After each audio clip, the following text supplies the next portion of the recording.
SL समूहाचे chairman doctor Subhash Chandra यांना पितृशोक झालेला आहे। त्यांचे वडील नंदकिशोर गोयंका यांचं वयाच्या 96व्या वर्षी सोमवारी निधन झालं। कुटुंबीय त्यांचं पार्थिव घेऊन हिसारमध्ये दाखल झालेलं आहे। हिसारमधील गोयंका उद्यान अग्रोहा येथे उद्या नंदकिशोर गोयंका यांच्या पार्थिवावर अंत्यसंस्कार केले जाणार आहेत।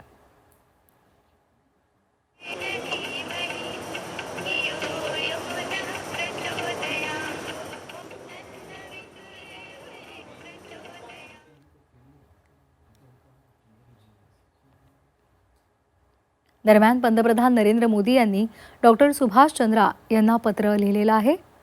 नंदकिशोर गोयंका यांच्या निधनावर त्यांनी दुःख व्यक्त केलं। नंदकिशोर गोयंका यांचे जीवन प्रेरणादायी असल्याचं मोदींनी या पत्रामध्ये म्हटलेलं आहे।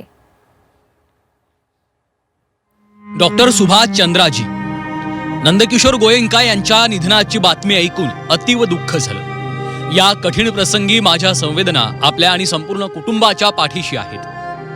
प्रेरणादायी व्यक्तिमत्वाचे धनी असणाऱ्या नंदकिशोर गोयंका यांनी आपल्या दशकांच्या प्रदीर्घ सार्वजनिक जीवनात मेहनतीला सर्वोच्च स्थान दिलं। कौटुंबिक व्यवसायाचे मार्गदर्शक म्हणून त्यांनी आपल्या आदर्शांनी आणि कर्मनिष्ठेनं समूहाच्या वाटचालीत मोलाचं योगदान दिलं। त्यांनी केवळ व्यावसायिक परंपराच समृद्ध केल्या नाहीत, तर समाजाप्रती असलेल्या आपल्या जबाबदाऱ्यांचंही पूर्ण निष्ठेनं पालन केलं। राष्ट्रीय स्वयंसेवक संघाचं कार्य, संघटन आणि राष्ट्र प्रथम या भावनेनं प्रेरित असलेलं त्यांचं जीवन साधेपणा आणि लोककल्याणाच्या भावनेचं उत्तम उदाहरण होतं।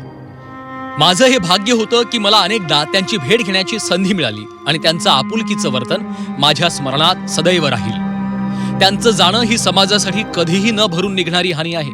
नंदकिशोर गोयंका आज आपल्यात नाहीत, परंतु त्यांचे समृद्ध जीवन येणाऱ्या पिढ्यांना नेहमीच मार्गदर्शन करत राहील। त्यांचं प्रेम, आठवणी आणि त्यांनी दिलेली शिकवण सदैव कुटुंबासोबत राहील। ईश्वर आपल्या कुटुंबाला आणि हितचिंतकांना हे दुःख सहन करण्याची शक्ती आणि धैर्य देवो, हीच प्रार्थना। ओम शांती।